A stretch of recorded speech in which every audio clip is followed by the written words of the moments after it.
वहाँ से नर्मदा जी की जो परिक्रमा चालू होती है, भगत जी तो करके आए, तो वहीं से प्रारंभ होती है नर्मदा जी की परिक्रमा। तो ओंकारेश्वर दो रूपों में वहीं विभक्त हो गए थे।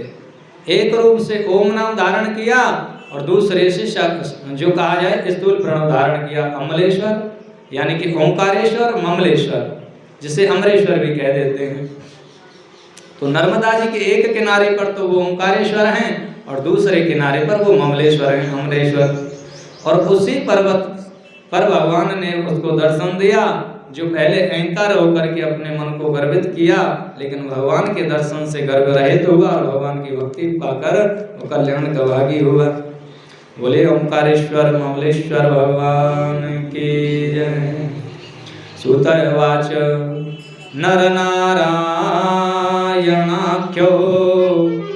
यावतारो हरे ध्वजा ते पाते भारत खंडे बदर्याश्रम एवहि। ओम ताभ्यां संप्रार्थित शंभो पार्थिवे पूजनाय आयाति नित्यं तल्लिंगे भक्ताधीनतया शिवः एवं पूजयतो शंभो तयोर्विष्णुवतारयोः चिरकालो व्यतीयाय शैवयो धर्मपुत्रयोः। सूत जी बोले, हे विजु, विष्णु के नर नारायण नामक जिन दो अवतारों ने भारतवर्ष के अंतर्गत भरत खंड में स्थित बद्रिकाश्रम में तप किया था और उनके द्वारा पूजन हेतु प्रार्थना किए जाने पर भक्त के वशीभूत होने के कारण सदाशिव नित्य इनके पार्थिव लिंग में विराजमान हो जाते हैं। इस प्रकार शिव की पूजा करते हुए उन परम शिव भक्त विष्णु के अवतार भूत धर्मपुत्र नर नारायण का बहुत समय बीत गया। किसी समय प्रसन्न हुए परमेश्वर ने कहा, मैं आप दोनों पर प्रसन्न हूं, वर मांगिए। तो उनके इस प्रकार कहने पर स्वयं नर नारायण ने लोक कल्याण की कामना से यह वचन कहा। नर नारायण बोले, हे देवेश, हे शंकर, यदि आप प्रसन्न हैं और यदि वर देना चाहते हैं तो अपने स्वरूप से पूजा के निमित्त स्वयं यहीं पर निवास करें। सूत जी बोले, तब उन दोनों के द्वारा इस प्रकार कहे जाने पर हिमाच्छादित उस केदार क्षेत्र में स्वयं महेश्वर सदाशिव ज्योति रूप से विराजमान हो गए। इस प्रकार उनसे पूजित होकर संपूर्ण संकट तथा भय को दूर करने वाले शिव जी लोक का कल्याण करने के लिए एवं भक्तों को दर्शन देने के लिए वहां केदारेश्वर नाम से स्वयं स्थित हो गए।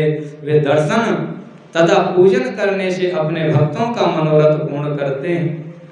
इनका पूजन सभी देवता तथा पुरातन ऋषि भी करते हैं और वे भली भांति प्रसन्न हुए महेश्वर से मनोअभिलषित वरदान प्राप्त करते हैं।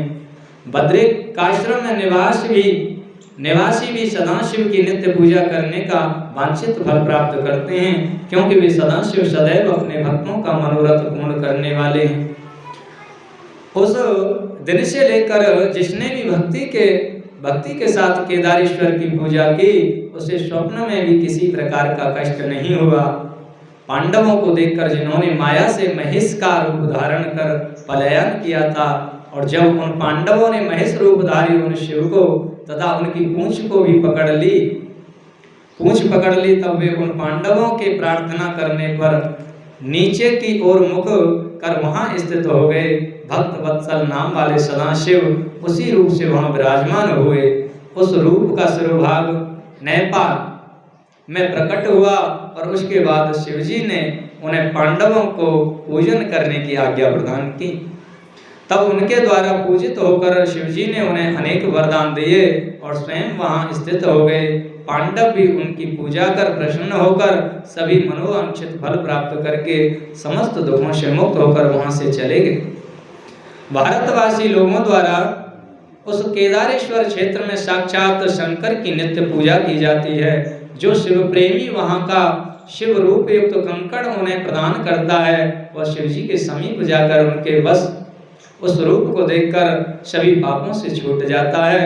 जो बद्री वन की यात्रा करता है वह जीवन मुक्त हो जाता है वहाँ नर नारायण तथा केदारेश्वर शिव का दर्शन करके मनुष्य मुक्ति का अधिकारी हो जाता है, इसमें संदेह नहीं है।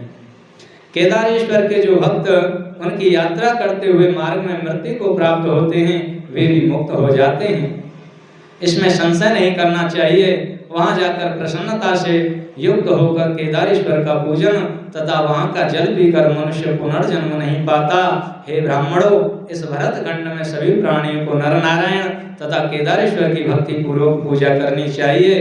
वे इस भूखंड के स्वामी हैं और विशेष करके शव के स्वामी हैं। केदार नामक शंभु सभी प्रकार की कामना को पूर्ण करने वाले हैं, इसमें संदेह नहीं है।